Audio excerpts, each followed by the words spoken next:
Hello everyone, कैसे हो आप सभी। आई थिंक सभी अच्छे होंगे, स्वस्थ होंगे। गाइस, आज की क्लास में हम मोस्ट इम्पोर्टेंट टॉपिक करने जा रहे हैं, एशिया कॉन्टिनेंट। आज की क्लास में हम एशिया महाद्वीप के बारे में पढ़ेंगे और एशिया महाद्वीप में भी जो उसके फिजिकल फीचर्स हैं उनको कम्प्लीटली स्टडी करेंगे डिटेल से। इससे पहले मैं आपको पॉलिटिकल मैप ऑफ एशिया करवा चुकी हूँ मेरे चैनल पर स्टडी विद दीपा सैनी में, ठीक है। तो आप वहाँ से पॉलिटिकल मैप ऑफ एशिया इस वीडियो से पहले ज़रूर देख लेना, क्योंकि उसमें मैंने आपको सारी कंट्रीज़ कराई हैं एशिया की, कि कहाँ रूस है, कहाँ तक चाइना है, Japan, Taiwan, Mongolia, Kazakhstan, Turkmenistan, Iran, Iraq, Saudi Arabia, Georgia, Oman, Yemen, Kuwait, ठीक है। इधर आपकी ये वाली मलेशिया, कंबोडिया, वियतनाम, इंडोनेशिया और थाईलैंड वगैरह, इंडिया की जितने भी कंट्रीज़ लगती हैं वो सभी। तो उस मैप में मैंने आपको एशिया की जितनी भी कंट्रीज़ है, एशिया में टोटल अगर हम बात करें तो कितनी कंट्रीज़ आती हैं, 48, ठीक है। तो वहाँ पर मैंने सारी कंट्रीज़ वहाँ पर करवा रखी है, तो आप पॉलिटिकल मैप ऑफ एशिया मेरे चैनल पर देख सकते हो। तो आज की क्लास में यहाँ पर मैं आपको करवाऊंगी फिजिकल मैप ऑफ एशिया, यानी हम पढ़ेंगे एशिया की लोकेशन, एशिया की बाउंड्रीज, एशिया के अन्य कॉन्टिनेंट के साथ जो भी बाउंड्रीज लगती है उनको करेंगे, एशिया के सी पढ़ेंगे, ओशियंस पढ़ेंगे, माउंटेन्स पढ़ेंगे, और जो डिवीज़न है एशिया के फिजिकल तौर पर उन सबको भी कंप्लीटली स्टडी करेंगे। तो चलिए शुरू करते हैं इसके साथ ही अपनी आज की क्लास, एशिया कॉन्टिनेंट। आप सबको पता है जो एशिया है क्या है। एशिया हमारी पृथ्वी का सबसे बड़ा महाद्वीप है, नंबर 1 रैंकिंग पर आता है एरिया के अकॉर्डिंग। एरिया के अकॉर्डिंग बात करें नंबर 1 रैंकिंग पर आता है, बट एरिया के साथ साथ पॉपुलेशन में भी, यानी जनसंख्या में भी जो ये एशिया है, ये जो मैंने बाउंड्री बनाई ना, ये पूरा एशिया कॉन्टिनेंट की है। जहाँ पर ये आइलैंड दिख रहे हैं ये भी आपके एशिया में आते हैं, और ये वाला पार्ट भी एशिया में आता है, और ये सब कुछ जो अंदर वाला पार्ट सारा एशिया है, ठीक है। तो पॉपुलेशन में और एरिया में दोनों में ही नंबर 1 रैंकिंग है एशिया कॉन्टिनेंट की। अगर पॉपुलेशन की बात करें तो विश्व की 60% जनसंख्या अकेले एशिया कॉन्टिनेंट में रहती है, 60%, ठीक है। तो विश्व की 60% जनसंख्या अकेले एशिया महाद्वीप में ही रहते हैं। एरिया की बात करें, क्योंकि एरिया में भी नंबर 1 है, तो एरिया की बात करें, अगर हमारी पृथ्वी के लैंड एरिया को उठाएं, ठीक है, केवल हमारी पृथ्वी के, आपको पता है हमारी पृथ्वी पर पानी भी है, समुद्र भी है और लैंड एरिया भी है, तो केवल लैंड एरिया की बात करें तो हमारी पृथ्वी के लैंड एरिया के 1/3 जो भाग है वो एशिया महाद्वीप के द्वारा कवरअप है। तो पृथ्वी के धरातल का 1/3 भाग किसके द्वारा कवरअप है, एशिया के द्वारा, land area, only land area की। अब हम बात करें हमारी पृथ्वी के सरफेस का, सरफेस यानी इसमें वाटर और लैंड दोनों इंक्लूड हो गए हैं, तो हमारी पृथ्वी के सरफेस का 8.7% भाग अकेले एशिया कॉन्टिनेंट के द्वारा कवरअप है। इतनी बात समझ में आ गई, ठीक है। जनसंख्या में नंबर 1, एरिया में नंबर 1, लैंड एरिया कितना कवरअप किया है, 1/3, और आपका सरफेस एरिया पृथ्वी का 8.67%, और अकेले एशिया महाद्वीप में विश्व की 60% जनसंख्या रहती है। अब इधर देखो, तो जनसंख्या और पॉपुलेशन, इतनी बात हमने यहाँ पर पढ़ ली है। इसके साथ साथ अगर डेंसिटी की बात करें, पॉपुलेशन डेंसिटी, जनसंख्या घनत्व की बात करें, तो एशिया का जनसंख्या घनत्व होगा भाई आपका 100 व्यक्ति प्रति वर्ग किलोमीटर स्क्वायर, ठीक है। यानी 1 किलोमीटर स्क्वायर में औसत कितने व्यक्ति रहते हैं, 100। एशिया का जनसंख्या घनत्व, एशिया कॉन्टिनेंट का जनसंख्या घनत्व, पॉपुलेशन डेंसिटी, इतनी बात हमारे समझ में आ गई पॉपुलेशन से और एरिया से रिलेटेड। अब आगे देखते हैं, अब हम देखेंगे लैटिट्यूड और लॉन्गिट्यूड। जो एशिया कॉन्टिनेंट है, लैटिट्यूड यानी कौन सी latitude line, last latitude line इसको कौन सी टच कर रही है, तो यहाँ पर देखो ये तो टच करेगा नहीं, क्योंकि एशिया तो आपका यहाँ तक भी आता है। तो यहाँ पर ये पपुआ न्यू गिनी है, तो यहाँ से आती है जो लाइन जो एशिया को टच करेगी वो कितने डिग्री पर है। उसके साथ साथ एशिया को ऊपर जो बिल्कुल टच कर रही है, यहाँ पर जो भी टच करेगी, ठीक है, यहाँ पर ये इस तरीके से, तो ये लाइन कितने डिग्री की है, लैटिट्यूड यानी अक्षांश रेखा। तो एशिया की अक्षांश रेखा की बात करें, लैटिट्यूड की बात करें, तो जो नीचे टच करती है एशिया को वो है 10 डिग्री साउथ, 10 डिग्री साउथ यानी 10 डिग्री दक्षिणी अक्षांश रेखा। और जो भाई आपके बिल्कुल नॉर्थ में, यहाँ पे हमारा उत्तरी ध्रुव आ जाता है ना आगे जाके ऊपर, तो नॉर्थ में जो लैटिट्यूड टच करता है वो है 80 डिग्री नॉर्थ, 80 डिग्री नॉर्थ। तो आपका एशिया 10 डिग्री साउथ से 80 डिग्री नॉर्थ के बीच में फैला हुआ है। 10 डिग्री साउथ से 80 डिग्री नॉर्थ के बीच में एशिया फैला हुआ है। एशिया का एक्सपेंशन है। इतनी बात समझ में आ गई। लॉन्गिट्यूड की बात करें यानी देशांतरीय की बात करें तो लास्ट लोकेशन यानी यहाँ पर जो एशिया है उसको कौन सी देशांतर रेखा टच कर रही है, और यहाँ पर भी जो एशिया है उसको कौन सी रेखा देशांतर रेखा टच कर रही है। ठीक है, तो यहाँ से लेकर हम यहाँ तक की देखेंगे। तो सबसे पहले ईस्ट की ओर बात करें तो एशिया को सबसे ईस्ट में, ठीक है, एशिया को सबसे ईस्ट में कौन सा देशांतर टच करता है और वेस्ट में कौन सा देशांतर टच करता है। तो यहाँ पर आ जाती है भाई, एशिया में देखें तो हम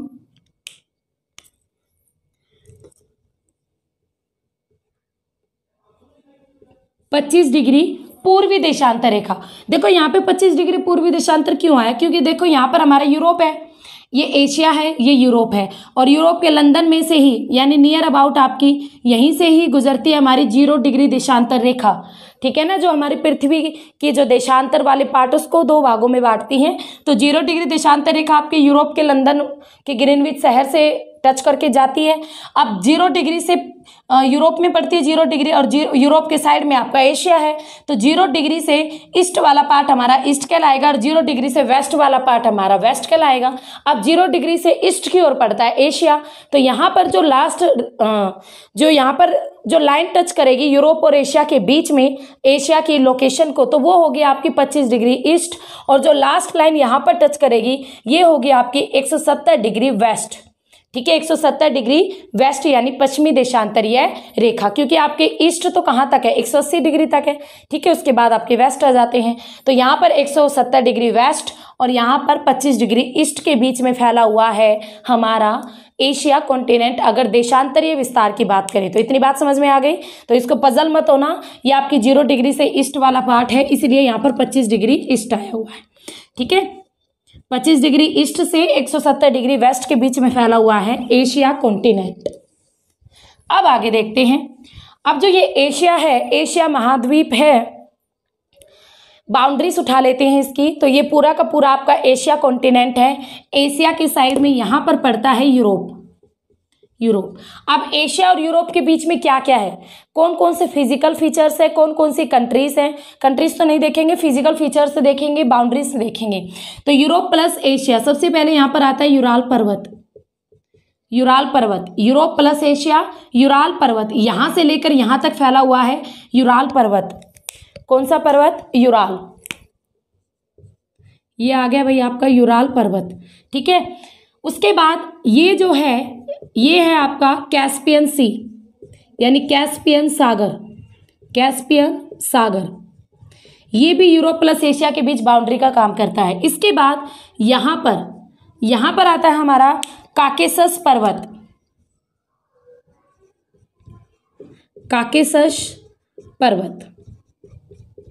ओके, काकेसस पर्वत, और यहां पर आ जाता है हमारा काला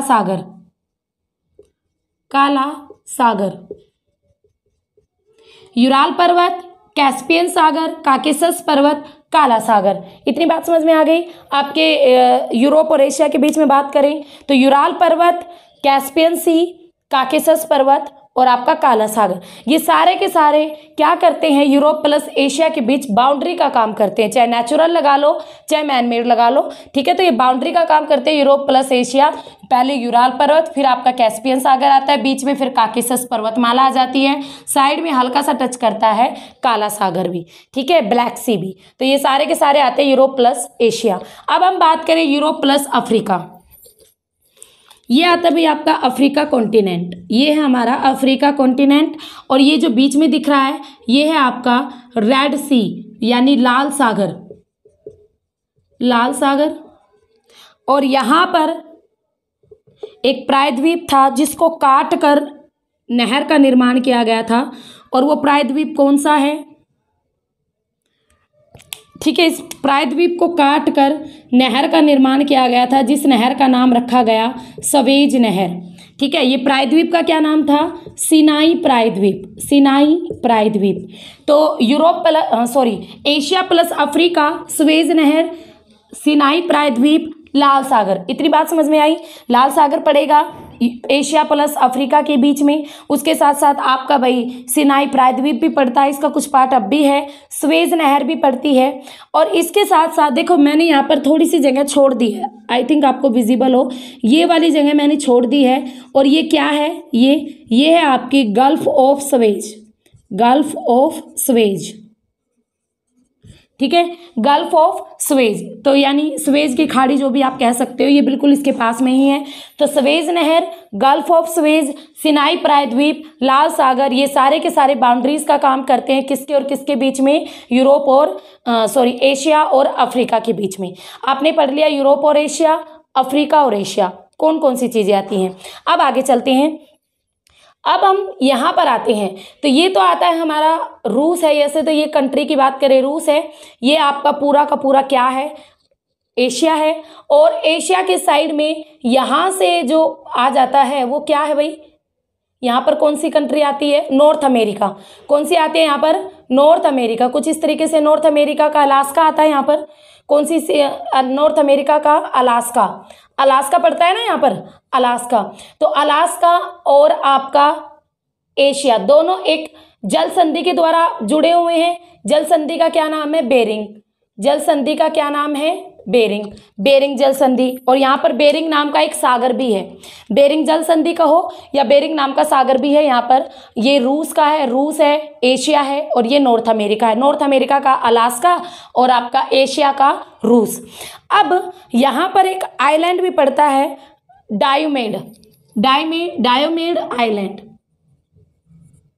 डायोमेड आइलैंड, ये बिल्कुल यहाँ पर है, आता है।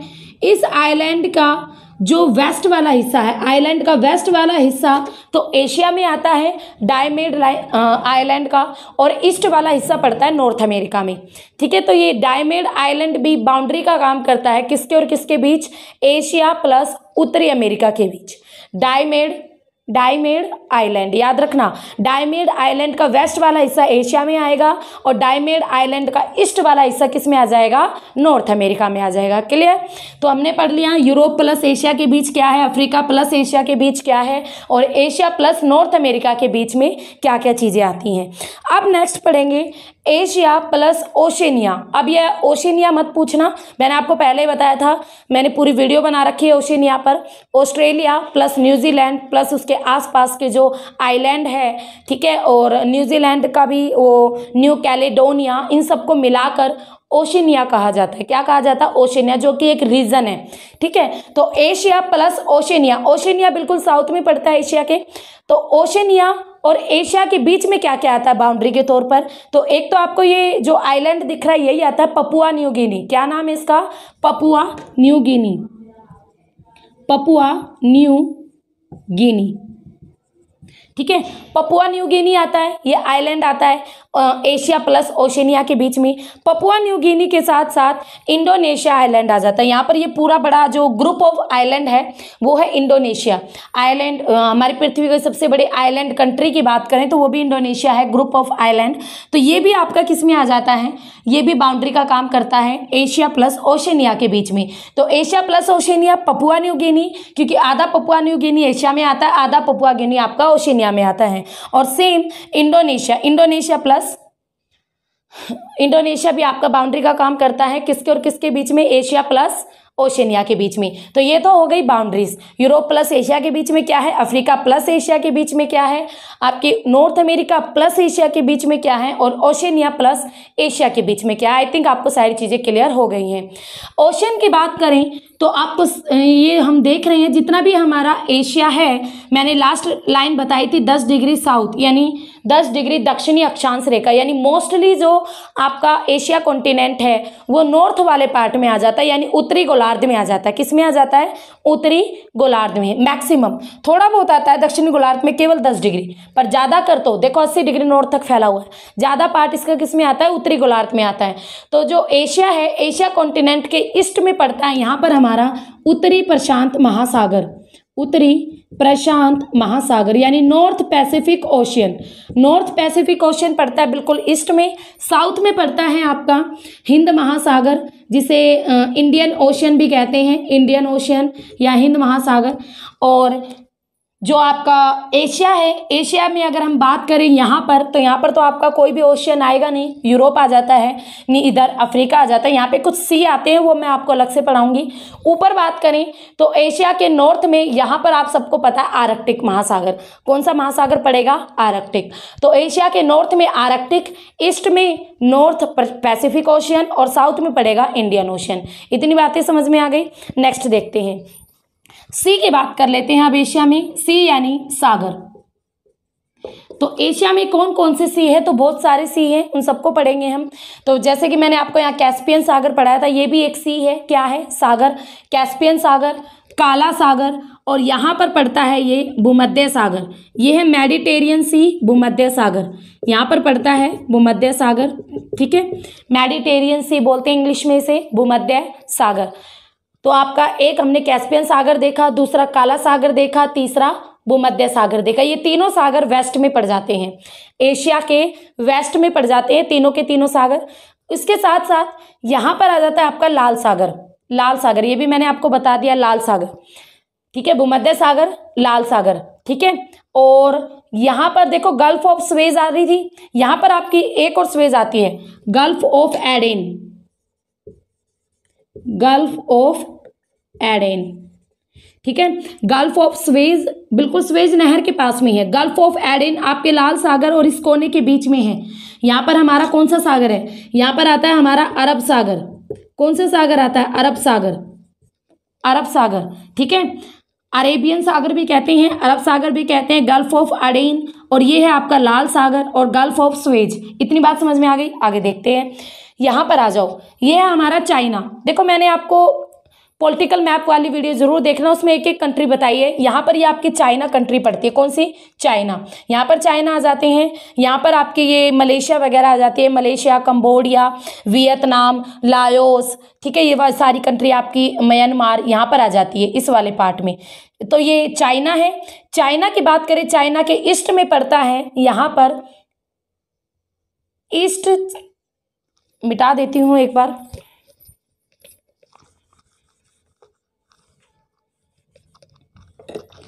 बिल्कुल चाइना के पूर्व में पड़ेगा ईस्ट चाइना सी, ईस्ट चाइना सी यहाँ पर पड़ता है। पूर्वी हिंदी में बात करें तो पूर्व चाइना सी, सागर जो भी कुछ है, ठीक है, ईस्ट चाइना सी।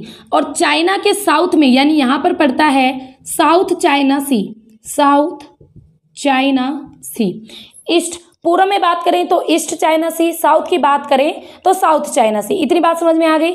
अब एक और सी पड़ता है चाइना के आसपास, जिसका नाम है चाइना, साउथ चाइना सी, ईस्ट चाइना सी, और इसके साथ साथ यहाँ पर आता है बिल्कुल आपका, यहाँ पर ये है येलो सी, येलो सी। और इसे येलो सी क्यों कहते हैं, क्योंकि यहाँ से चाइना की एक रिवर भी है जिसका नाम है येलो रिवर, येलो रिवर। असली नाम तो इसका हवांगो है, हवांगो नदी, ठीक है, ये चाइना में बहती है हवांगो नदी। तो ये जो हवांगो नदी है येलो रिवर के नाम से भी जानी जाती है, ये इसी सी में यहाँ पर गिरती है, ठीक है। तो इसीलिए इसका यहाँ पर जो पानी है वो थोड़ा येलो हो जाता है, इसीलिए इसे कहते हैं येलो सी। ये भी आपका चाइना के पास है। तो तीन सागर तो आपके चाइना के बिल्कुल पास आ गए, येलो सी, ईस्ट चाइना सी और साउथ चाइना सी। उसके बाद यहाँ पर हमारी जापान कंट्रीज आ जाती है, और जापान कंट्री और एशिया के बीच में यानी यहाँ पर ये भी एक सी है जिसे कहेंगे जापान सी। देखो कंट्रियों के ही नाम रखे गए हैं तो ज़्यादा आपको याद करने की नीड नहीं पड़ेगी। सी एक्चुअल में क्या होते हैं, हमें लोकेशन बताने में हेल्प करते हैं, ठीक है। तो यहाँ पर आ जाएगा आपका जापान सी। ये जो आपको लंबाई में दिख रहे हैं ये है आपके फिलीपींस आइलैंड। क्या है, फिलीपींस आइलैंड। फिलीपींस आइलैंड के बिल्कुल साइड में यहाँ पर आपको पता है कौन सी खाई है, एक हमारी पृथ्वी की सबसे गहरी खाई समुद्र के अंदर प्रशांत महासागर में, नाम है मेरियाना ट्रेंच, मेरियाना ट्रेंच। तो फिलीपींस द्वीप जो फिलीपींस आइलैंड है और मेरियाना ट्रेंच, इनके बीच भी एक सी पड़ता है और इसका नाम क्या है, फिलीपींस सी। क्या नाम है, फिलीपींस सी। फिलीपींस सी है, यहाँ पे फिलीपींस आइलैंड है और उन्हीं के पास एक सागर है जिसे कहते हैं फिलीपींस सी। समझ में आ गई इतनी बात, ठीक है। फिलीपींस सी, साउथ चाइना सी, ईस्ट चाइना सी, येलो सी, जापान सी। यहाँ पर ये जो आपका रूस है, रूस का थोड़ा इधर वाला पार्ट यानी ये वाला पार्ट, यहाँ पर जो ये सी है इसका नाम है ओखोटस्क सी, ओखोटस्क सी, ओखोटस्क सी, समझ में आया? ओखोटस्क सी, ठीक है। ये सारे सी आपको याद रखने हैं। ओखोटस्क सी, जापान सी, येलो सी, ईस्ट चाइना सी, साउथ चाइना सी, फिलीपींस सी, ठीक है। यहाँ पे हमारा हिंद महासागर, यहाँ पर भी आपका जो ये भूमध्य सागर है, यहाँ पर आपकी कौन सी कंट्रीज आ जाती है? यहाँ पर वो सऊदी अरब, ईरान, इराक और कुवैत, सऊदी अरब, यमन, ओमान, ये वाली कंट्रीज इस वाले एरिया में आती है। और यहाँ पर आती हैं जॉर्डन, इजराइल, इस तरीके की कंट्रीज यहाँ पर आ जाती हैं। उनके बीच में भी एक छोटा सा सी है जिसे कहते हैं डेड सी। क्या नाम है? डेड सी। ये भी आपका एशिया में पड़ता है, ठीक है। डेड सी, डेड सी के नाम से जाना जाता है इसे। विश्व का सबसे गहरा गड्ढा भी माना जाता है, गहरा गर्त कहा जाता है इसे, डेड सी को, ठीक है। समुद्र तल से भी 400 मीटर गहरा डेड सी। तो कौन सा सी सबसे ज्यादा गहरा है? डेड सी। तो ऐसे भी आप कर सकते हो। तो ये सारे सी आते हैं एशिया के अंदर। सारे सी समझ में आ गए? सारे के सारे सी किस में आएंगे? एशिया में। देखो हमने सारे के सारे कवर अप कर लिए। आई थिंक आपको सारे सी क्लियर हो गए हैं। अब इसके बाद एशिया की हमने बाउंड्रीज देख ली। अब जो ये एशिया है ये एक प्लेट पर है, ठीक है।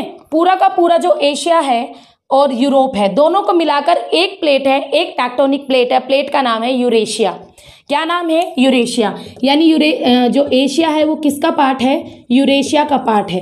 किसका पार्ट है? यूरेशिया का पार्ट है। यूरेशिया प्लेट का पार्ट है। यूरेशिया स्थल खंड का पार्ट है एशिया, ठीक है। यूरोप प्लस एशिया दोनों ही कॉन्टिनेंट एक ही प्लेट पर हैं और मूवमेंट कर रहे हैं। जो यूरेशिया वाली प्लेट है वो दक्षिण की ओर खिसक रही है, नीचे से हमारी इंडियन प्लेट ऊपर की ओर खिसक रही है। और इसी की वजह से इस एरिया पर आपके फोल्डेड माउंटेन भी बने हैं, जिसे आप सभी जानते हो, क्यून लोन, हिमालय पर्वत, सुलेमान, किरथर, कराकोरम और त्यानशेन। तो इस जितनी भी आपकी यहाँ पर माउंटेन्स है सारे की सारी इन्हीं दोनों प्लेटों की मूवमेंट की वजह से बनी है। तो यूरेशिया तो दोनों के दोनों आपस में जुड़े हुए हैं, एक ही प्लेट पर है, यूरोप प्लस एशिया। तो एशिया की ऐसी बहुत सारी कंट्रीज हैं, आई थिंक 5 और 6 कंट्रीज हैं, जो कि आपकी यूरोप में भी ऐसी कंट्रीज जिनका कुछ पार्ट यूरोप में पड़ता है और कुछ पार्ट एशिया में पड़ता है। तो उन कंट्रीज के आप नाम लिख लीजिए। ऐसी कंट्रीज जो 2 कॉन्टिनेंट में पड़ती है उन्हें कहते हैं ट्रांस कॉन्टिनेंट कंट्री।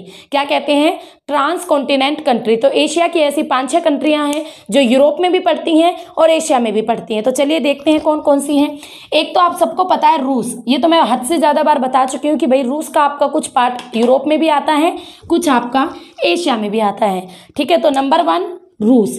रूस आपकी यूरोप में भी पड़ती है। यहाँ पर इतना पार्ट और आ जाता है रूस का यूरोप के अंदर, और ये सारा का सारा पार्ट आता है एशिया के अंदर। समझ में आ गया? सेकंड कंट्री आती है कजाकिस्तान।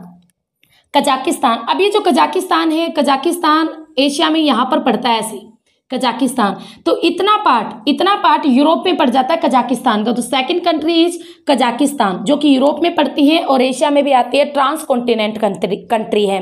तीसरी आती है तुर्की। तुर्की आपकी यहीं पर आ जाती है, बिल्कुल छोटी कंट्री, ज़्यादा बड़ी नहीं है, बट यहाँ पर आ जाती है। मैं अभी दिखाई देती हूँ आपको, अगर आप देख सकते हो ना तो वो मैप जरूर देखना। यहाँ पर पड़ती है कुछ इस तरीके से तुर्की कंट्रीज का कुछ पार्ट यूरोप में पड़ता है, कुछ एशिया में पड़ता है, तुर्की, ठीक है, तुर्की। उसके बाद नेक्स्ट आती है जॉर्जिया। जॉर्जिया आपकी यहीं पर पड़ती है, छोटी कंट्री, ज़्यादा बड़ी नहीं है, तुर्की के आसपास ही है जॉर्जिया।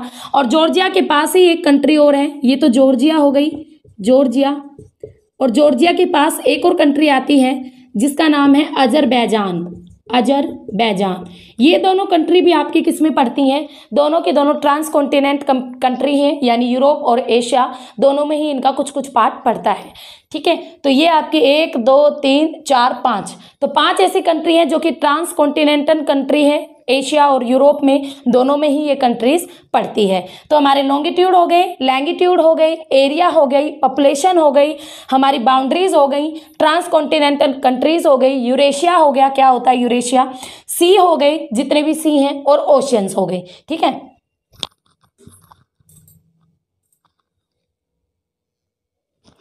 तो जो ये एशिया कॉन्टिनेंट है, एशिया महाद्वीप है। आप जैसे देख रहे हो कितनी कंट्रीज है, 48 कंट्रीज हैं। अब इस 48 कंट्री में 2 कंट्री और आती हैं जिनको मैंने इसमें ऐड नहीं किया। एक तो ताइवान, जो कि आपके चाइना में रिपब्लिक ऑफ चाइना के नाम से भी जानी जाती है, ताइवान कंट्री, और एक आपकी पैलेस्टाइन। मैं लिख देती हूँ, ताइवान आपकी यहाँ पर आती है और पैलेस्टाइन भी, ताइवान और पैलेस्टाइन। ये दोनों कंट्री ऐसी है जो इंक्लूड नहीं हुई है, क्योंकि विवाद चलता रहता है, कभी इधर कभी उधर। ठीक है, तो यहाँ पर मैंने इनको इंक्लूड नहीं किया। अगर इनको इंक्लूड करोगे तो आपके एशिया में 50 कंट्रीज हो जाएंगी।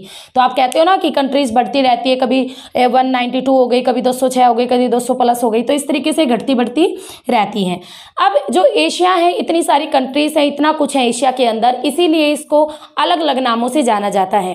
फॉर एग्जाम्पल, एक तो इसे सभी धर्मों की आद्य भूमि कहते हैं। क्यों कहते हैं? क्योंकि आपके जितने भी रिलीजन है, जितने भी हमारे धर्म हैं, कहीं ना कहीं एशिया में ही जन्म लिए हैं। ठीक है, कहीं ना कहीं सभी धर्मों का एशिया में ही जन्म हुआ है, इसीलिए सभी धर्मों की आद्य भूमि के नाम से ये जानी जाती हैं। उसके साथ साथ जो एशिया, मानव सभ्यता का पालना भी कहा जाता है। क्यों कहा जाता है मानव सभ्यता का? क्योंकि ह्यूमन जो सिविलाइजेशन है, अधिकतर आप देखोगे चीनी सभ्यता वो भी यहीं पर है, आप देखोगे मेसोपोटामिया की सभ्यता वो भी यहीं पर पनपी, हाँ, भारत की हड़प्पा सभ्यता, एंडीज वैली, तो ये सारी की सारी ये भी यहाँ पर। तो अधिकतर वर्ल्ड की जो सिविलाइजेशंस है, सारी की सारी सिविलाइजेशंस आपके एशिया में ही पनपी है। इसी वजह से मानव सभ्यता का पालना भी कहा जाता है, कैरिडल भी कहा जाता है एशिया कॉन्टिनेंट को अंदर। उसके साथ साथ जो एशिया कॉन्टिनेंट है विभिन्नताओं का है, अलग अलग देश हैं, अलग अलग लैंग्वेजेस हैं, अलग अलग रहना सहना है, अलग खान पान, बोलना बोलियाँ, दुनिया भर की अलग अलग भाषाएं, सब कुछ अलग अलग है, अलग अलग तरह के लोग हैं। तो विभिन्नताएं और विषमताओं का देश है। विषमताएं क्या? कहीं पर प्लेन एरिया है, कहीं पर माउंटेन है, सब कुछ एशिया के अंदर, कहीं पर सी है, ओशियंस है, तो अलग अलग फीचर्स हैं, इसीलिए विषमताओं का देश कहते हैं, विषमताओं का महाद्वीप। तो विभिन्नताओं का और विषमताओं का समूह के नाम से भी जाना जाता है एशिया कॉन्टिनेंट। और इसके साथ साथ भूत और भविष्य का महाद्वीप भी कहते हैं इसे। भूत का क्यों? क्योंकि आपका जो पुराने टाइप का अंगारा लैंड और गोंडवाना लैंड था, ठीक है, सबसे पहले हमारी पृथ्वी का एक ही पार्ट था, उसके 2 टुकड़े हुए, उसके जो 2 टुकड़े हुए उन्हीं को कहा था हमने अंगारा लैंड और गोंडवाना लैंड। तो एशिया आपका माना जाता है अंगारा लैंड और गोंडवाना लैंड का ही पार्ट है। एशिया जो कॉन्टिनेंट है आपके उसी प्राचीन अंगारा लैंड और गोंडवाना लैंड पर ही स्थित है, इसीलिए इसे भूत और भविष्य का महाद्वीप भी कहा जाता है। भविष्य का इसलिए क्योंकि न्यू आप देख रहे हो जितनी भी डेवलप्ड कंट्री यहाँ पर, जापान है, चाइना है, इंडिया है, तो बहुत सारी कंट्रीज ऐसी हैं जो काफ़ी तरक्की कर रही हैं। तो इसी वजह से एशिया, यानी एशिया में कौन कौन से फिजिकल फीचर्स आते हैं? तो एशिया में फिजिकल फीचर्स से पहले पूरे एशिया को बात करें तो कुछ रीजन में बांटा जाता है, कुछ रीजन्स में बांटा जाता है पूरे एशिया को, जो कि मैं पॉलिटिकल मैप ऑफ एशिया में करवा चुकी हूँ। यहाँ पर मैं आपको बस थोड़ा थोड़ा बताऊंगी उसके बारे में। तो जो ये एशिया का नॉर्थ वाला पार्ट है इसे कहते हैं नॉर्थ एशिया, जिसमें आपकी केवल एक ही कंट्री आती है, रूस। ठीक है, रूस। सेकंड ये है आपका ईस्ट एशिया। ईस्ट एशिया जिसमें मंगोलिया आ जाता है, चाइना आता है, कोरिया आता है, और यहाँ पर एक कंट्री आती है जापान। ठीक है, मंगोलिया, चाइना, कोरिया और जापान ईस्ट एशिया में आएंगे, यानी पूर्वी एशिया में आते हैं। ये है सेंट्रल एशिया, और इसमें आ जाता है आपका कजाकिस्तान, तुर्कमेनिस्तान, उज्बेकिस्तान, किर्गिस्तान। ठीक है, ये सारी, अफगानिस्तान, ये जितने भी कंट्रीज हैं ये सारी सेंट्रल एशिया में आ जाती हैं। समझ गए? ये आता है वेस्ट एशिया, इसमें सारी की सारी मुस्लिम कंट्रीज आ जाती है, ईरान, इराक, कुवैत, बहरीन और सऊदी अरब, या येमेन, ओमान, ठीक है, और कुवैत, और आपकी जॉर्जिया, अजरबैजान, कुछ पार्ट तुर्की का भी। तो ये बहुत सारी कंट्रीज हैं यहाँ पर, छोटी छोटी, तो वो सारी कंट्रीज आपकी यहाँ पर आ जाती है, जिसे बोलते हैं वेस्ट एशिया यानी पश्चिमी एशिया। ये है हमारा साउथ एशिया, जिसमें भारतीय उपमहाद्वीप आ जाता है। तो भारत के साथ पाकिस्तान, भारत, नेपाल, भूटान, और ये आ जाती है आपकी श्रीलंका। तो ये आ जाता है साउथ एशिया, और ये है आपका दक्षिण पूर्वी एशिया। ये सारी चीज़ें मैंने बिल्कुल डिटेल में पॉलिटिकल मैप ऑफ एशिया में करवाई है, आप वहाँ से पढ़ लेना। यहाँ पर मैं बस थोड़ा रिवाइज करवा रही हूँ चीज़ें आपको। ये है भाई म्यांमार, फिर मलेशिया, और यहाँ पर आपका वियतनाम, कंबोडिया, लाओस और थाईलैंड, और इसके साथ साथ यहाँ पर आपके आ जाते हैं ये इंडोनेशिया, जावा, सुमात्रा, और यहाँ पे सिंगापुर कंट्री भी आती है, ब्रुनेई कंट्री भी आती है, और ये पपुआ न्यू गिनी, ये फिलीपींस, ये सारे आइलैंड आते हैं दक्षिण पूर्वी एशिया में। तो मोटा मोटा रिवीजन हमारा हो गया। अब अपने टॉपिक की ओर बढ़ते हैं। सबसे पहले आपको ये 5 डिवीज़न दिख रहे हैं, तो 5 मेजर डिविजन्स में डिवाइड किया जाता है एशिया के फिजिकल फीचर्स को, जिसमें सबसे पहले नंबर पर आता है द नॉर्दर्न लोलैंड, यानी बिल्कुल नॉर्थ का, एशिया के नॉर्थ का लोलैंड। लोलैंड को प्लेन एरिया भी कहते हैं। लोलैंड यानी नीची भूमि, यानी प्लेन एरिया। तो एशिया का नॉर्थ वाला plain area, first part of physical features of Asia, the northern lowland. Lowland यानी प्लेन एरिया। इसमें ज़्यादातर कंट्री जो आती है आपकी रूस आती है, ठीक है। तो रूस आती है, और रूस आपकी एक ऐसे ट्रांसकॉन्टिनेंटल कंट्री है। ट्रांसकॉन्टिनेंटल यानी रूस आपकी यूरोप में भी पड़ती है और एशिया में भी पड़ती है। अब जो रूस है, जो पार्ट एशिया में पड़ता है रूस को, उसको साइबेरिया कहते हैं। तो यहाँ पर जो भी आपका प्लेन एरिया है इसे कहते हैं great Siberia, great Siberia plain land, great Siberia plain land या ग्रेट साइबेरिया लोलैंड, कुछ भी कह सकते हो। और यहाँ पर 3 रिवर हैं। जो 3 रिवर्स हैं, एक तो यहाँ पर आपके आता है यूराल पर्वत। यूराल पर्वत, यूराल पर्वत के ईस्ट से, यानी यूराल पर्वत की पूर्व दिशा से लेकर, और यहाँ पर आपका एक सी आता है बेरिंग सी। कौन सा सी आता है? बेरिंग सी, बेरिंग सी। यूराल पर्वत के ईस्ट से लेकर बेरिंग सी के बीच में फैला हुआ है ग्रेट साइबेरिया प्लेन एरिया। यहाँ पर 3 रिवर आती हैं। यहाँ से यूराल पर्वत के पास से यहाँ पर बहती है ओब रिवर, ओब, ठीक है। और बीच में यहाँ पर आती है येनेसी रिवर, येनेसी रिवर। और यहाँ से आती है आपकी लीना, लीना रिवर। ओब, येनेसी, लीना। और ये तीनों जो नदियां हैं, इन्होंने काट काट कर इस एरिया को प्लेन कर दिया है। और ये तीनों रिवर्स किस ओशियन में गिरती हैं?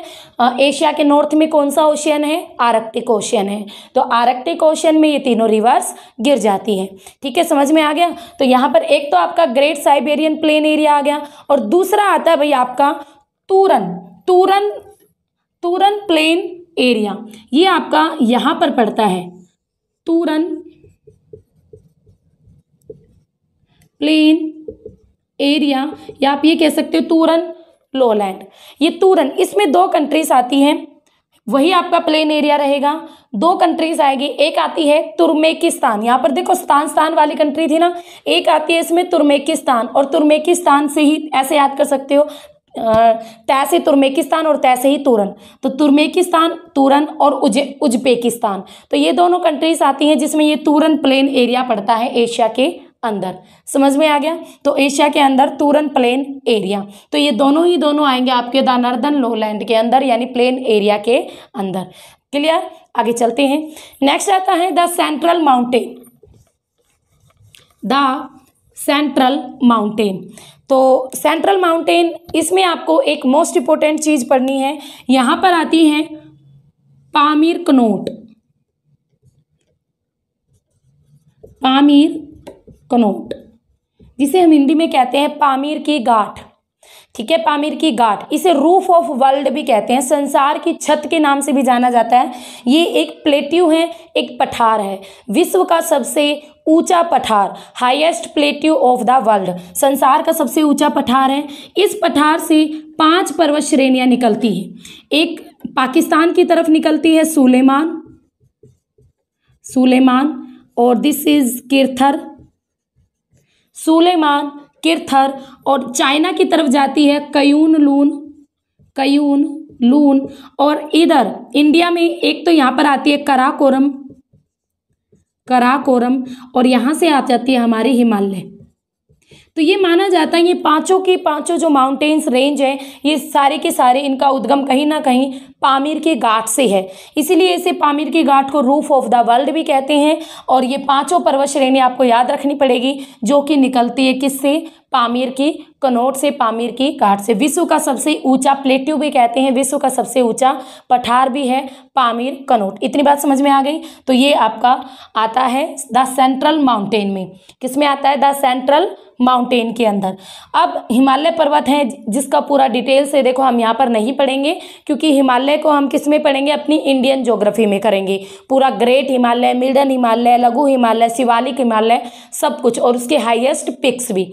और इसके साथ साथ सुलेमान किरथर से ज़्यादा कुछ होता नहीं है, ठीक है। कराकोरम भी हम इंडिया में डिटेल से स्टडी करेंगे। तो पामीर कनौट समझ गए। अब इसके बाद सेंट्रल माउंटेन्स के अंदर एक यहाँ पर प्लेट्यू भी आता है, दूसरा प्लेट्यू, जिसे कहते हैं तिब्बत प्लेट्यू। क्या कहेंगे? तिब्बत प्लेट्यू, जो कि आपका चाइना और इंडिया के बीच में है। यहाँ पर तिब्बत प्लेट्यू, ये है आपका तिब्बत प्लेट्यू।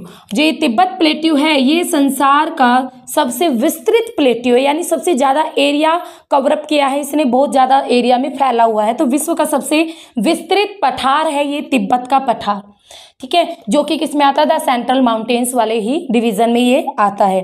तो आपके द सेंट्रल माउंटेन्स में एक तो पामीर की घाट आप याद रखोगे, दूसरा तिब्बत का पठार याद रखोगे। और पामीर की पठार से कौन कौन सी पर्वत श्रेणियां निकली हैं और उनकी डायरेक्शन भी पूछी जा सकती है। वेस्ट से कौन सी निकली है, ईस्ट से कौन सी निकली है, समझ गए? तो ये चीज़ें आपको याद रखनी पड़ेंगी। नेक्स्ट आता है आपके इसमें द सेंट्रल माउंटेन्स में तो कंप्लीट हो गया है, जिसमें हमने ये पढ़ लिया है। हाँ जी, एक और ऐड कर लेना, यहाँ से हिंदू कुश और आती है, हिंदू कुश माउंटेन, हिंदू कुश, सुलेमान, किरथर, क्यूनल्यून, और यहाँ से हिमालय और कराकोरम, ये सारी की सारी निकलती है आपकी रूफ ऑफ वर्ल्ड से, यानी पामीर की घाट से। इतनी बात समझ में आ गई? हाँ जी, आगे चलते हैं। The southern plateau, next part आता है द साउथर्न प्लेट्यू। या साउथ प्लेट्यू यानी प्लेट्यू यानी पठार, ठीक है।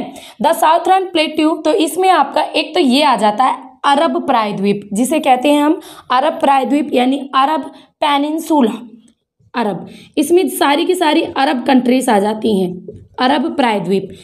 द साउथर्न प्लेट्यू का फर्स्ट पार्ट है अरब प्रायद्वीप। कुछ नहीं है इसमें, सारी आपकी वही कंट्रीज आ जाएंगी, ईरान, इराक, कुवैत, सऊदी अरब, येमन, ओमान, ठीक है, बहरीन, जॉर्जिया, अजरबैजान, तुर्की, ये सीरिया। तो ये सारी की सारी कंट्रीज आपकी यहाँ पर आ जाती है अरब प्रायद्वीप के अंदर। इसमें द साउथर्न प्लेट्यू में अरब प्रायद्वीप। उसके बाद बात हमारे इंडिया में भी आती है, हमारे भारत का भी आपको सबको पता है, दक्षिण का पठार, प्रायद्वीपीय पठार, ये वाला जो हिस्सा है भारत का, दक्कन का पठार भी जिसे कहते हैं। यहाँ पर आपका पूर्वी घाट आता है, यहाँ पर पश्चिमी घाट आता है। ये सारी चीज़ें इंडिया से रिलेटेड हम इंडियन ज्योग्राफी में पढ़ेंगे, इसलिए यहाँ पर हम इनको नहीं छेड़ रहे हैं, क्योंकि टॉपिक बहुत ज़्यादा खिंच जाएगा, ठीक है। तो पूर्वी घाट, पश्चिमी घाट, जो पूरे का पूरा प्रायद्वीपीय पठार, इसका ढलान पूर्व की ओर है, सारी की सारी रिवर्स आपकी बंगाल की खाड़ी में गिरती है। तो ये सारी चीज़ें हम वहाँ पर कवर अप करेंगे। तो दूसरा आता है द साउथर्न प्लेट्यू में प्रायद्वीपीय पठार या दक्षिण का पठार, जो भी आप कह सकते हो, बहुत सारे नाम है इसके, ठीक है। नेक्स्ट आता है शान प्लेट्यू। शान प्लेट्यू आपका यहाँ पर आता है, शान प्लेट्यू, शान प्लेट्यू जो कि म्यांमार में है, ठीक है। म्यांमार आपकी कंट्री जो है, इन भारत का पड़ोसी देश है, नेबर कंट्री है। तो म्यांमार में शान प्लेट्यू, ये आता है आपका शान प्लेट्यू। नेक्स्ट एक और प्लेट्यू आता है यूनान प्लेट्यू, और ये पड़ता है चाइना में, यूनान प्लेट्यू, और ये पड़ेगा चाइना में, यानी चीन के अंदर, ठीक है। यूनान प्लेट्यू किस में पड़ेगा? चाइना के अंदर। बहुत ज़्यादा गर्मी है भाई। तो आपका शान प्लेट्यू कौन सी कंट्री में पड़ेगा? Myanmar country. यूनान प्लेट्यू कौन सी कंट्री में पड़ेगा? चाइना में। और प्रायद्वीपीय पठार भारत का है, दक्षिण का पठार। अरब प्रायद्वीप, ये पूरा का पूरा जो मुस्लिम कंट्रीज है यहाँ पर सारी की सारी वेस्ट एशिया में पड़ता है अरब प्रायद्वीप। और ये सारा कुछ किस में आएगा? द साउथर्न प्लेट्यू के अंदर। नेक्स्ट आता है the great river valleys. Great river valleys यानी जो नदियाँ हैं वो कौन कौन सी रिवर्स आएंगी, इनमें सारी हम रिवर्स पढ़ेंगे, मेन रिवर, ठीक है। मेन रिवर्स को उठाएंगे यहाँ पर हम। तो कौन कौन सी रिवर हैं? तो जैसे फॉर एग्जांपल सबसे पहले ये वैली दी हुई है, यानी जो नदी घाटियां हैं, नदियों की जो घाटियां हैं उनको डिटेल में पढ़ेंगे। और आप सबको पता है नदी की घाटियों के आसपास ही हमारी सभ्यता फली फूली थी। फॉर एग्जांपल हमारे भारत में सिंधु नदी के निकट ही आपकी हड़प्पा सभ्यता, सिंधु घाटी सभ्यता भी जिसे कहती हैं, वो फली फूली लोग वहाँ पर रहे। सभ्यता होती क्या है, एक समुदाय होता है, एक सोशल समुदाय, जहाँ पर लोग इकट्ठे होकर आपस में एक साथ रहते हैं, अपनी परंपराओं को निभाते हैं और एक साथ आगे बढ़ते हैं और डेवलप होते हैं। ठीक है, तो इस तरीके से तो ज़्यादातर पुराने टाइम की बात करें तो जितने भी लोग बसे नदियों के किनारे ही बसते थे। क्यों? क्योंकि वहां पर नदियों से पानी उन्हें इजीली मिल जाता था, पानी जो कि एक बेसिक नीड है। समझ में आ गया? तो यहाँ पर द ग्रेट रिवर वैलीज में अगर हम देखेंगे तो इंडिया के अंदर यहाँ से आपकी एक रिवर बहती है भारत में इस तरीके से, मानसरोवर झील के निकट से निकलती है और पाकिस्तान और भारत में बहती है, और नदी का नाम है सिंधु, जिसके पास ही हमारी हड़प्पा सभ्यता फली फूली थी। तो सिंधु नदी, इसकी 5 सहायक नदियां और भी हैं। ठीक है, 5 सहायक नदियां और भी है इसकी, झेलम, रावी, व्यास, सतलुज, चिनाब, ये 5 रिवर इसकी सहायक नदियां हैं सिंधु की। और इन सबको आपस में मिलकर क्या कहते हैं? सिंधु नदी तंत्र के नाम से जाना जाता है। उसके अलावा जो इंडिया है, इंडिया में गंगा नदी तंत्र भी आता है, यहाँ से गंगा रिवर आती है इस तरीके से, और गंगा के बाएं तट पर भी अलग अलग सहायक नदियां हैं और दाएं तट पर भी अलग अलग सहायक नदियां हैं। और यहाँ से बाहर बहती हुई ब्रह्मपुत्र अरुणाचल प्रदेश से इंडिया में प्रवेश कर और गंगा के साथ मिलकर विश्व का सबसे बड़ा डेल्टा सुंदरवन डेल्टा बनाती है। ठीक है, तो सिंधु नदी तंत्र, गंगा नदी तंत्र और ब्रह्मपुत्र नदी तंत्र, ये तीनों ही नदी तंत्र शामिल होते हैं। किसमें? ये तीनों ही नदी तंत्र आते हैं द ग्रेट रिवर वैलीज के अंदर, जो कि एशिया की ग्रेट रिवर है। यानी एशिया की ग्रेट रिवर वैलीज है सिंधु, गंगा और ब्रह्मपुत्र। ये तो आपके इंडिया के आसपास की मैंने बताई है। उसके अलावा चाइना की बात करें तो चाइना में भी एक फेमस रिवर आती है और रिवर का नाम है यालो। यहाँ से बहती है ये रिवर इस तरीके से और यहाँ पर गिर जाती है। ठीक है, ये थोड़ा ऊपर बना लो इसको, जापान को, यहाँ पर गिर जाती है। ये है आपका येलो सी और ये है येलो रिवर। एक्चुअली इसका रिवर नेम है हवांगो नदी है, चाइना की फेमस रिवर है। वैसे तो चाइना की फेमस रिवर है, बट इसे चाइना का शोक भी कहते हैं, क्योंकि चाइना में ये हर साल बाढ़ लाती है। पिछले साल भी इसने बहुत तबाही मचाई थी चाइना में, न्यूज़ देखी हो तो आपने।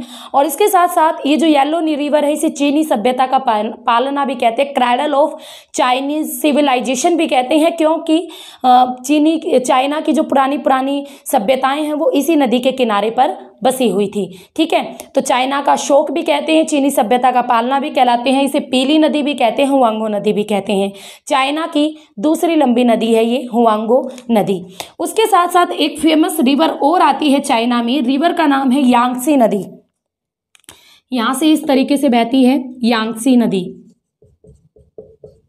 एशिया की सबसे लंबी नदी है यांगसी नदी, एशिया की सबसे लंबी, longest river of Asia Yangtze नदी। 6301 किलोमीटर की लंबाई में बहती है यांगसी नदी। ठीक है, एशिया की लंबी और विश्व की तीसरी सबसे लंबी, क्योंकि विश्व की सबसे पहले नंबर पर आती है नील नदी जो कि अफ्रीका में पड़ती है। विश्व की दूसरी लंबी नदी आती है अमेजन नदी जो कि दक्षिण अमेरिका में पड़ती है। विश्व की तीसरी सबसे लंबी नदी है यांगसी नदी जो कि आपकी एशिया कॉन्टिनेंट में पड़ती है। समझ में आ गया? तो यांगसी नदी और ये आपकी हुआंगो नदी की भी अगर लंबाई की बात करें तो इसकी लंबाई रहेगी 5464 किलोमीटर। ठीक है, ये दोनों किलोमीटर में है। तो यांगसी नदी और हुआंगो नदी दोनों आपको याद रखनी पड़ेगी, मोस्ट इंपोर्टेंट रिवर्स हैं। इसके साथ साथ हुआंगो, यांगसी और सिंकियांग रिवर भी चाइना में बहती है। सिंकियांग रिवर भी, ठीक है, चाइना में ही बहती है। तो ये थी आपकी द ग्रेट रिवर वैलीज। वैसे भी मैंने बहुत रिवर करवा दी, ओब पढ़ ली, येनिसी पढ़ ली, लीना पढ़ ली, भारत की देख ली, उसके साथ साथ चाइना की रिवर्स हमने देख ली। तो ऑलमोस्ट आपकी रिवर्स ऑफ एशिया कंप्लीट होती है यहाँ पर, और द ग्रेट रिवर वैलीज भी हमारे यहाँ कंप्लीट होती है। बट एक चीज़ और रह गई छोटी सी, यहाँ पर आती हैं आपकी एक और आती है रिवर का नाम आता है भाई टिगरी। यहाँ पर से कुछ इस तरीके से बहती है टिगरी रिवर। और एक और आती है आपकी नाम है यूप्रेटस रिवर। टिग्री रिवर और यूफ्रेटस रिवर, ये रिवर क्यों इंपॉर्टेंट है? ये दोनों ही रिवर आपकी तुर्की में आती है। यहाँ पर तुर्की कंट्री पड़ती है, ठीक है। इसका कुछ पार्ट यूरोप में पड़ता है, कुछ एशिया में पड़ता है। ट्रांस कॉन्टिनेंटल कंट्री है तुर्की। तो टिग्री और यूफ्रेटस ये दोनों रिवर ऐसी है, इन्हीं रिवर के किनारे मेसोपोटामिया की सभ्यता, आपने सबने नाम सुना ना, मेसोपोटामिया। मेसोपोटामिया की सभ्यता यहीं पर जाके बसी थी, ठीक है, इन्हीं टिग्री और यूफ्रेटस रिवर्स के किनारे। तो ये दोनों भी इंपॉर्टेंट पड़ती हैं इसी ग्रेट रिवर वैलीज के अंदर। तो टिग्री यूफ्रेटस आपकी सिंधु नदी तंत्र, गंगा नदी तंत्र, ब्रह्मपुत्र नदी तंत्र, हुआंगो नदी, सेंक्यांग नदी और यांगसी नदी, और इसके साथ साथ ओब, येनसी और लीना, ये हम पहले ही कर चुके हैं। तो ये थी आपकी रिवर्स ऑफ एशिया, भी आप इन्हें कह सकते हो। नेक्स्ट आता है 5 part of physical features. The islands group, islands group island, यानी आइलैंड पढ़नी है अब हमने। आइलैंड कौन कौन से आते हैं एशिया के अंदर? वैसे तो देखो, अगर हम साउथ ईस्ट एशिया की बात करें, साउथ ईस्ट एशिया की बात करें ना, तो बहुत सारे आपके आइलैंड आप देख सकते हो यहाँ पर, ठीक है, काफी सारे आइलैंड हैं। बहुत सारे आइलैंड है भाई यहाँ पर। जैसे यहाँ पर हमारा इंडिया आ गया, ये आपकी म्यांमार कंट्री आ गई, उसके बाद ये थाईलैंड आ गया, ठीक है, ये आपका वियतनाम आ गया, ये कंबोडिया आ गया। उसके बाद ये जितने भी ये नीचे आपको अलग दिख रहे हैं ओशियन के अंदर, ये है आइलैंड। आइलैंड क्या होता है? यानी लैंड का वो पार्ट जो चारों ओर से पानी के द्वारा कवर अप किया गया हो, तो ये सारे के सारे क्या है? आइलैंड है। अब यहाँ पर भी देखो, सबसे बड़ा आइलैंड कौन सा है? इंडोनेशिया। ये ग्रुप ऑफ आइलैंड, ठीक है, यहाँ पर ग्रुप ऑफ आइलैंड, काफी ग्रुप्स हैं, उन ग्रुप्स ऑफ आइलैंड्स को एक नाम दिया गया है इंडोनेशिया। इंडोनेशिया के अंदर छोटे छोटे काफी अनेक आइलैंड आपको मिलेंगे, ठीक है। तो अगर आपसे एग्जामिनर पूछे हमारी पृथ्वी का सबसे बड़ी आइलैंड कंट्री कौन सी है, तब आपका आंसर रहेगा इंडोनेशिया। बट अगर एग्जामिनर क्वेश्चन पुट करता है कि पृथ्वी का सबसे बड़ा आइलैंड कौन सा एरिया के अकॉर्डिंग, तब आपका आंसर रहेगा ग्रीनलैंड। समझ रहे हो ना? तो हम पृथ्वी की सबसे बड़ी आइलैंड कंट्री है कौन सी? इंडोनेशिया, जो कि आपका यहाँ पर आता है Indonesia. Indonesia group of island है, इसके अंदर छोटे छोटे बहुत सारे आइलैंड्स को शामिल किया गया है। फॉर एग्जांपल आप लिखना चाहते हो तो लिख लो, मैं आपको लिखवा रही हूँ, ठीक है, कौन कौन से आइलैंड आते हैं इंडोनेशिया के अंदर। यहाँ पर लिख रहे हैं हम खाली जगह में। तो इंडोनेशिया में सुमात्रा आता है एक, तो सुमात्रा, जावा, बाली, ये सारे के सारे किस में शामिल होंगे? इंडोनेशिया के अंदर, ठीक है। सुमात्रा, जावा, बाली, सुलावासी, रोटी, तिमोर, ये सारे के सारे आइलैंड आपके शामिल होते हैं इंडोनेशिया के अंदर। और ये आ जाता है आपका Papua New Guinea island, Papua New Guinea. ये पपुआ जो न्यू गिनी आइलैंड है, इसका वेस्ट वाला पार्ट तो एशिया में आता है और इसका ईस्ट वाला पार्ट ऑस्ट्रेलिया में आता है। जब मैंने आपको ऑस्ट्रेलिया कॉन्टिनेंट कंप्लीट करवाया था अपने चैनल पर, तब मैंने इसके बारे में पूरा डिटेल से बताया था, पपुआ न्यू गिनी। और ये आ जाते हैं आपके फिलीपींस आइलैंड, ये आ जाता है मलेशिया, और यहाँ पर आती है सिंगापुर कंट्री। पॉलिटिकल मैप पर मैंने एक एक चीज़ बिल्कुल डिटेल से पढ़ाई है आपको। और यहाँ पर आ जाती है आपकी बुरेनई कंट्री, बहुत गर्मी है, ठीक है, बुरेनई कंट्री, सिंगापुर कंट्री और ये मलेशिया। समझ रहे हो ना? देखो कितनी मेहनत करके मैं आपको पढ़ा रही हूँ, तो पढ़ लो अच्छे तरीके से। और ये है इंडोनेशिया, और इंडोनेशिया के अंदर बहुत सारे छोटे छोटे आइलैंड्स को शामिल किया जाता है। तो ये सारे के सारे आइलैंड इंडोनेशिया में आते हैं, ठीक है। आई थिंक आपको क्लियर हो गया है। तो ये थे हमारे 5 फिजिकल फीचर ऑफ एशिया के 5 मेजर फिजिकल फीचर्स जो कंप्लीट हो गए हैं, जिसमें हमने प्लेट्यू देख लिए, माउंटेन देख लिए, रिवर्स देख ली, वैलीज देख ली, आइलैंड देख लिए, ठीक है, और सब कुछ आपको समझ भी आ गया होगा।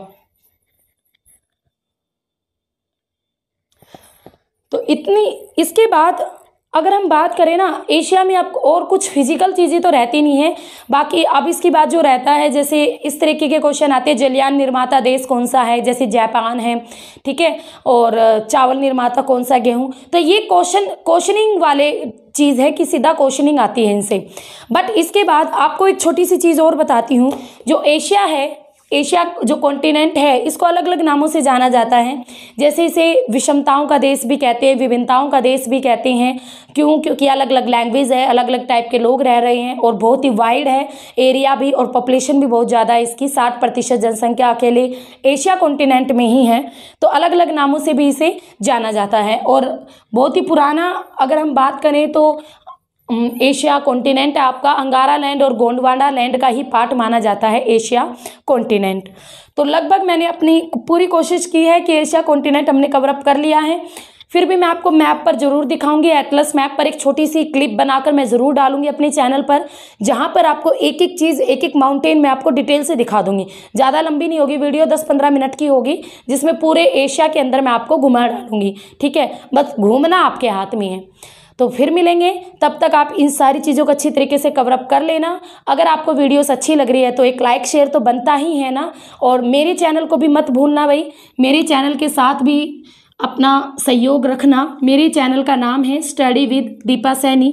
और एक छोटी सी इन्फॉर्मेशन और है आप लोगों के लिए, अगर आप पीजीटी और नेट ज्योग्राफी का पेड कोर्स लेना चाहते हो तो अचीवर्स एकेडमी ऐप ज्वाइन करो, क्योंकि एचटेट आने वाला है। और एचटेट अगर पीजीटी अच्छी तैयारी करना चाहते हो या टीजीटी, तो आप अचीवर्स एकेडमी पर अपनी नेट लेवल की भी वहाँ पर वीडियोस अवेलेबल है ज्योग्राफी सब्जेक्ट की, तो वहाँ पर आप जा सकते हैं और अपने सपनों को पूरा कर सकते हैं। तो फिर मिलेंगे, तब तक के लिए हैव ए नाइस डे।